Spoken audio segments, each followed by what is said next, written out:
be here. We have a newsletter. It lets you sign up for our notifications of things you might not hear about. Okay. Howie, if you would come up, this is where we will give our tithes and offerings. Let's pray for them. If you'd all join me. Father God, out of your abundance we live. Out of your abundance we have extra to give to others so that they may live. We trust and we have faith that you pour into us not only what we need, but what those around us need. And out of that extra, we know that you give us enough to give back to this church, to your mission here on earth. And through the extra that you give us, that we give back to you as our love offering, we are able to do so much more than we could do if all worked alone. So that's what we can grow it and make its outcome much greater than the roots it grows from. In Jesus' name. Amen. Amen. Alpha is happening tonight, as it has been for a while, 6:30 to 8:30. It's a great thing to bring guests to because it's not all that pushy, but it's a good introduction to Christianity. Prom Closet has been ongoing. It's been a challenge in some cases, but we've given out a whole bunch of dresses, which is awesome, including one in Midville. And we got to pray for a whole bunch of people in Midville, so that was cool. Yep. We've got one March 6th, and we're really going to need your help because Jennifer's not going to be there, so you've got to come or I'm going to die. We're also doing Project Linus in the sense that we're inviting any of you to help or to donate, and that provides blankets for kids that get beds. So what they need donations of are 1 1/3 yard pieces of fleece or else those no-sew blanket kit things. Sure. That's it. So, now I'm going to call up Jennifer, who is going to preach. And we're on a new sermon series this week.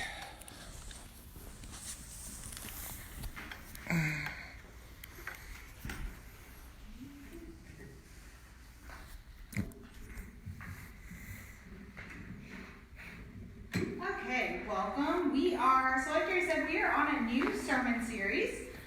So through the season of Lent, so up till Easter, our sermon series is He Loved Them Till the End. And that comes from the opening passages of John 13. And so what we're going to do over the course of Lent is we're going to preach through John 13 through 17 and just go kind of chapter by chapter each week, and talk about what Jesus was giving his instructions kind of at the end. So John 13 actually starts with Jesus washing the disciples' feet. And then there's all these instructions that he kind of gives right before he's crucified. And so we're going to be preaching through that. And then Palm Sunday, we'll kind of backtrack and read the story of Palm Sunday. And then Maundy, Thursday, and Good Friday. So this week we're going to talk about loving others. And I know that this is something that, is a common sermon, loving others, love your enemies. And when we talk about loving others, probably to ourselves, we're like, well, it's easy to love my friends. And most of the time it's probably easy to love my family. But there's a third group that we are going to talk about. And I actually think it's easier to even love our enemies than this group that we are going to talk about today. Today we are going to talk about loving those who are close to us and then disappoint us or betray us. And I think that it's harder to love these people because it's like, well, my enemy is my enemy. They probably were never very close to me, or, there's that sense of like when you say the word enemy. And then, my good friends, my good family, they haven't done anything. But it's when that person turns their back on you. A few years ago, there was kind of a pop culture word for this. And Jerry and I had a discussion this week, and we both decided we don't like the word, like how it sounds. But in pop culture, it was called frenemies. They would talk about frenemies, and the movie Mean Girls came out. And just what a devastating impact that had on especially middle school girls in our culture.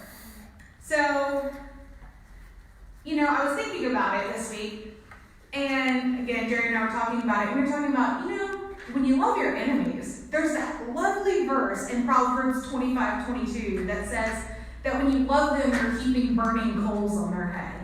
And something about that always makes it easier to love my enemies. I know that's probably wrong, but it's just like, ooh, they didn't like that, did they? You know, there's that little part of you. But when it's your frenemy, that person that betrayed you, it's like there's not even that probably not good satisfaction of, well, I know they don't like that I'm being their friend. You know, it's that tougher thing, it's that harder thing to do, I think.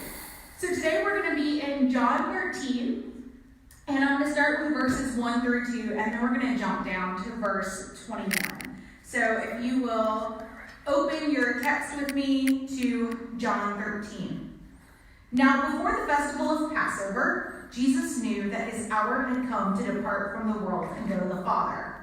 Having loved his own who were in the world, he loved them till the end. And that's where we're getting our sermon title from, our sermon series. The devil had already put it into the heart of Judas, the son of Simon Iscariot, to betray Jesus. And then it talks about Jesus washing the disciples' feet, and there's the whole interchange with Peter, and he explains to them why he washes their feet. And I think it's interesting that within that, when he's talking about, like, not all of you are clean, like, he predicts Judas's betrayal in the foot washing scene. But then when we get back down to 21, he's more explicit about it. After saying this, Jesus was troubled in spirit and declared, "Very truly I tell you, one of you will betray me." The disciples looked at one another, uncertain of whom he was speaking. One of his disciples, the one whom Jesus loved, was reclining next to him. Simon Peter therefore motioned to him and asked him to ask Jesus of whom he was speaking. So while reclining next to Jesus, he asked him, "Lord, who is it?" And Jesus answered, "It is the one to whom I give this piece of bread when I have dipped it in the dish." So when he had dipped the piece of bread, he gave it to Judas, the son of Simon Iscariot. After he received the piece of bread, Satan entered him, and Jesus said to him, "Do quickly what you are going to do." Now no one at the table knew why he said this to him. Some thought, because Judas had a common purse, Jesus was telling him, "Buy what we need for the festival," or that he should get something for the poor. So after receiving the piece of bread, he immediately went out, and it was night. When he had gone out, Jesus said, "Now the Son of Man has been glorified, and God has been glorified in him. If God has been glorified in him, God will also glorify him in himself, and he will glorify him at once. Little children, I am with you only a little longer. You will look for me, and as I said to the Jews, so now I say to you, where I am going, you cannot come. I give you a new commandment, that if you love one another, just as I have loved you, you should also love one another. By this, everyone will know you are my disciples, if you have love for one another." Simon Peter said to him, "Lord, where are you going?" And Jesus answered, "Where I am going, you cannot follow me now, but you will follow me afterwards." Peter said to him, "Lord, why can't I follow you now? I will lay down my life for you." And Jesus answered, "Will you lay down your life for me? Very truly I tell you, for before the cock crows, you will have denied me 30 times. So I think that this chapter is interesting. And there's a couple things. So just when you're reading it, The Disciple Who Jesus Loved, this book was written by John, who is one of the disciples. And when you see the disciple whom Jesus loved, John is talking about himself. When we look at this chapter, we talked about like Jesus washes the disciples' feet. And we're going to talk about this more when we celebrate Monday, Thursday. But foot washing was the position of the lowest servant in the household.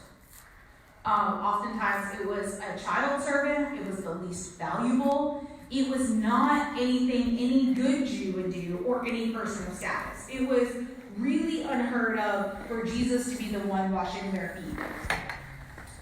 And so he washes their feet knowing that there are two in the group who are going to outright betray him.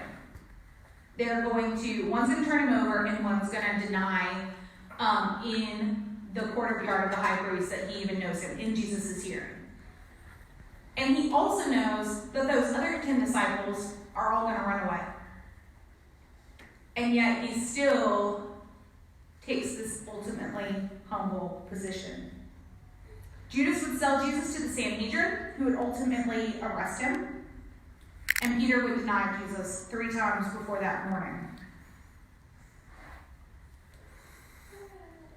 When the disciples flee, this is going to include John, who is the disciple whom Jesus loved.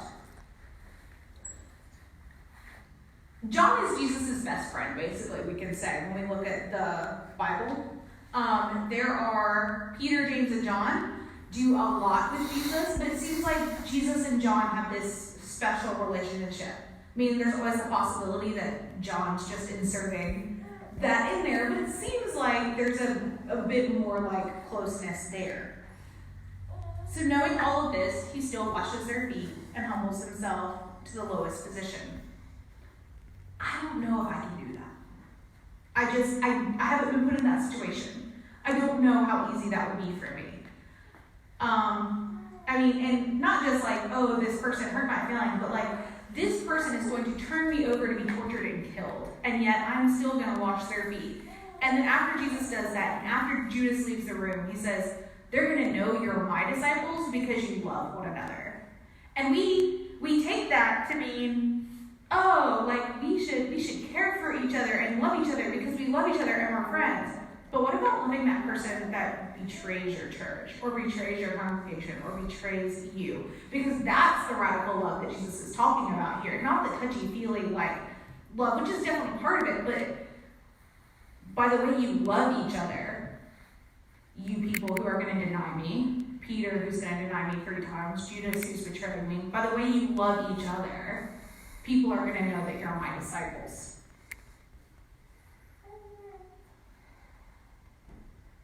Jesus knows that Judas would betray him before this. In John 6, I'm just going to go over this, we're not going to read it, but Jesus feeds the 5,000.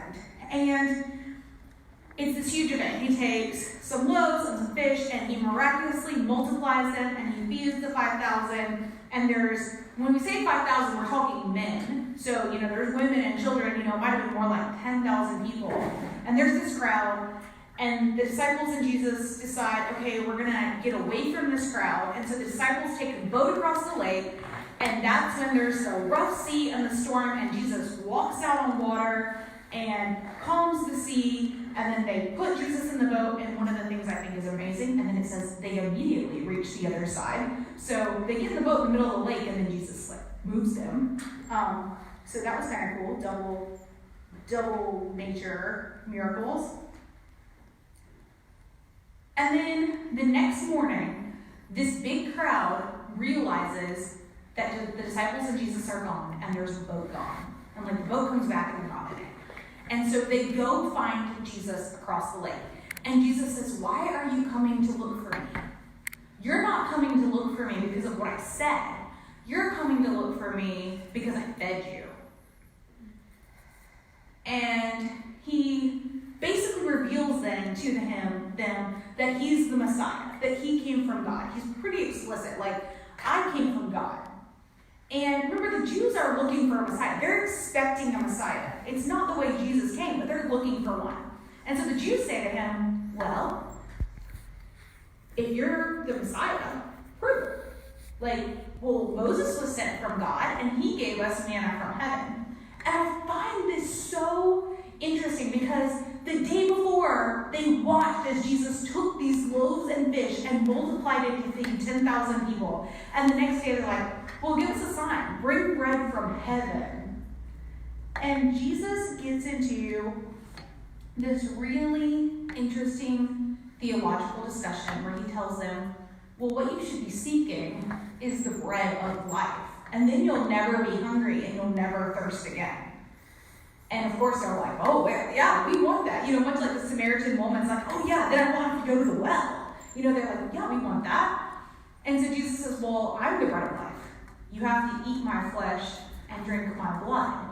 And it's easy for us now to look back and go, oh yeah, he's talking about communion. That's what we just did, But at the time, the Jews thought he literally meant cannibalism. And they were like, whoa, ho, ho. this is not only against Jewish law, this is like not good on anyone's, morals here. And so now the Jews think Jesus has gone crazy. And you read it and they're like, we know his parents. Like, what does he mean he came from God? We know Mary and Joseph. Like, what's going on? And so many of these disciples turn away and they stop following him, this crowd. It talks about from this point on, many of the extras, besides the 12, start leaving. And then in verse 67 in this chapter, Jesus turns to the 12 disciples and he says, "You do not want to leave me too, do you?" Jesus asked the 12. Simon Peter answered, "Lord, where shall we go? You have the words of eternal life. We know that you have come. We have come to believe, and we know that you are the Holy One of God." Then Jesus replied, "Have I not chosen you, the 12? Yet one of you is the devil." He meant Judas, the son of Simon Iscariot, who, though he was one of the 12, would later betray him. So we see, even at this point, way up ahead of this. And we're not quite sure when this happened in the 3 years of Jesus' ministry, but we know that Jesus knew that Judas was going to betray him. It wasn't like Jesus got revelation or something happened. Jesus knew. Jesus knew the whole time. We don't know the calling of Judas or when it happened. It's not recorded like the others. So we don't know what his background is, but Jesus knew even at the feeding of the 5,000, even when he walked on water and calmed the storm, even when the other disciples left him, this big crowd, and Judas stayed with the 12, he knew that Judas was going to betray him. And even though he knew Judas was going to betray him, Jesus was Judas's friend. He took care of him. He tried to teach him. He prayed for him.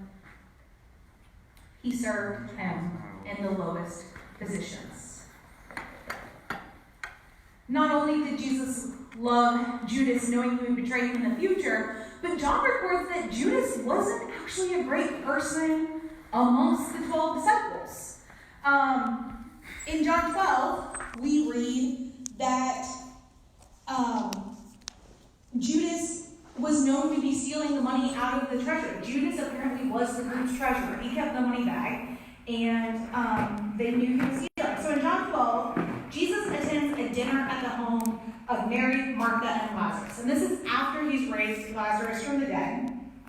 And Mary, during the party, comes and pours a very expensive jar of perfume on Jesus' feet.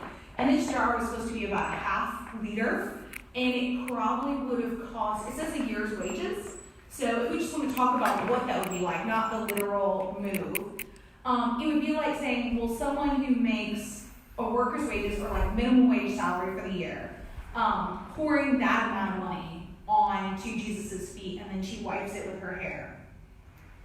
And then in verse 4, John records, but one of his disciples, Judas Iscariot, who would later betray him, objected. "Why wasn't this perfume sold and given to the poor? It was worth a year's wages." He did not say this because he cared about the poor, but because he was a thief. As keeper of the money bag, he helped himself to what was put in it.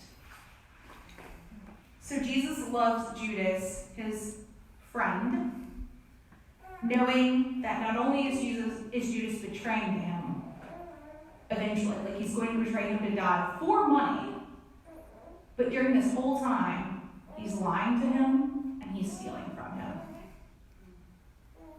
And he doesn't just love him at arm's length, at a comfortable distance.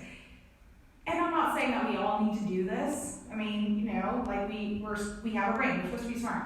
And we don't know why Jesus did this, but he even left him in care of the treasury, knowing that he was stealing. He didn't take his position. He said, he loved him. He tried to build him up, it seems like. Jesus brings Judas, knowing all this, into his inner circle of friends. No, he's not Peter, James, and John. He's not the 3 closest, but he's there, and he keeps the money. It's not nothing that he's there. So we know that Judas's betrayal had to have hurt Jesus. This person who's close to you, betraying you. But I think in some sense, when you read all this about like, oh, he was thieving and he was lying about it, and, you're kind of like, well, Jesus probably knew Judas wasn't that great of a person. Like, he had his flaws. But other disciples betrayed Jesus too, like we talked about. So we talked about like Peter, James, and John appear like they might be closer to Jesus than the other disciples. These three men see Jesus raise the little girl from the dead at Jairus' house. They experience Jesus' transfiguration on the mountain, and they see him with Moses and Elijah. Like, they see him completely transfigured. They have seen Jesus as God. They're up there, they're the only ones who see it. And on the night before Jesus is crucified, he takes the disciples up to Gethsemane to pray. And he asks Peter, James, and John, will you come with me a little further and pray with me? And then in other accounts, we have the story that they kept falling asleep. So these are his closest buddies. These are those people that he does life with. And yet, Peter says, I'll die for you, Jesus. And yet he denies him 3 times. We're told in Mark 14:50 and in Matthew 26:56 that all the disciples fled and hid. Peter follows Jesus into the courtyard of the high priest, and he denies Jesus, and the Gospels record when he denied him 3 times that Jesus looked at him. So he denied him in the hearing of Jesus as he's going through this mock trial and torture. Yet Jesus says he loved them all until the end. Even on the cross, he says, I have kept them. I have loved them. We've probably all experienced disappointment by those closest to us. A friend betrays our trust. A coworker backstabs us. We're disappointed by our spouse, our children, our parents, or other family members. Yet, Jesus calls us to love them. In Matthew 5, verses 3 through 12, it's called the Beatitudes. Blessed are the meek. Blessed are the poor in spirit. Blessed are those when they persecute you, when they use and mistreat you, because I am being glorified. Jesus says we're blessed when these things happen, especially when they're for his sake. And I think he ultimately lived that. Judas betrayed him. His disciples betrayed him. And yet it was for his sake. And so the salvation of the world happens at these. Now, I don't want this sermon to come across as, we have to love everyone and therefore we're a Christian doormat. We can be walked over. That is not what I'm saying either. This is one of those things where it's the Holy Spirit's prompting and the Holy Spirit's leading. But what Jesus did is that he loved those who were harming him. I was reading a book this week, and just one thing that stuck out to me, it was talking about attachment theory and how you love and all these different things and how things are out of balance. That's when you get these disorders. And one of the things it said is love isn't always nice. It's like, ooh, here's a Christian ethics thing, and love isn't always nice. And so I think that we sometimes have this touchy-feely idea of I love you, and therefore I'm never going to say anything negative to you. That's not real love. Jesus at one point, let's go back to what Jesus did. At one point, Jesus, this disciple, who he is in his inner circle, Peter, he looks at him and says, "Get behind me, Satan." So he calls Jesus Satan, or he calls Peter Satan at one point. Jesus rhetorically asks the disciples when they can't cast a demon out, "How long do I have to put up with you?" He's obviously upset with them there. Oh my gosh, why aren't you getting this? You should have this by now. He's not necessarily being nice in our idea of what it is, but he is being loving. I think some of us love this story. Jesus goes into the temple and flips over the money-changing tables and then takes a whip and drives the people out of the temple with a whip. If someone did that in, our community and it made the paper, I think a lot of people would say, well, that's not very nice. But it was loving because he was giving a correction that needed to be given. However, speaking the truth in love is not a battering ram. In the story of Jesus being upset of Judas being upset about the perfume being poured on Mary's feet, Jesus knows that Judas is not commenting on it because he's concerned for the poor. Jesus knows that in Judas's heart he's being greedy. But he doesn't comment on that. Because what Jesus' response is, you'll have the poor always with you, but you won't have me. So he doesn't go straight for the jugular. He takes time to offer him a lesson about what he says.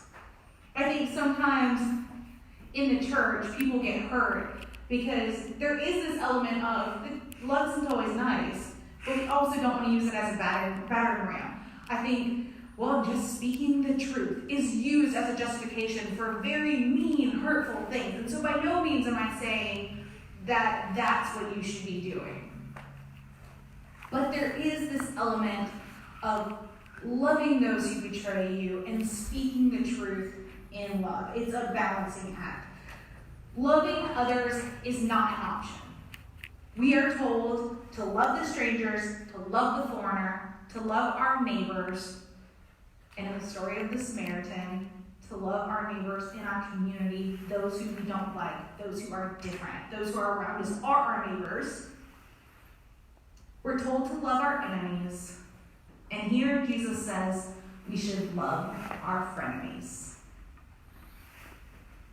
We are going to go into ministry time now.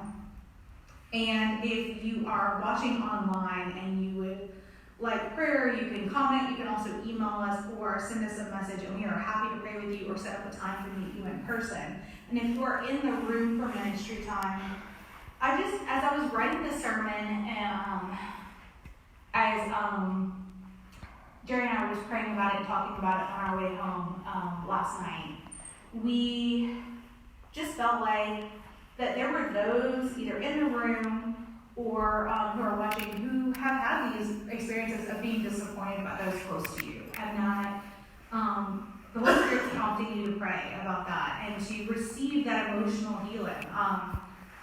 Just in my classes this week, the prayers of emotional healing have come up a lot, and how freeing that can be from things that maybe you don't even realize are connected to that, or like the weight that can be lifted.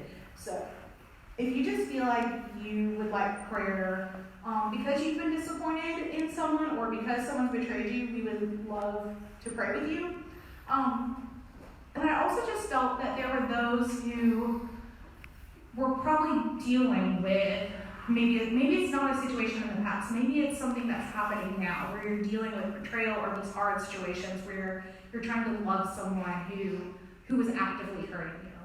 And so we'll have ministry teams available. We would just love to pray with you and just pray over maybe wisdom and strength and how to deal with that situation. So if you'll stand, we'll worship, and there will be ministry teams available in the back.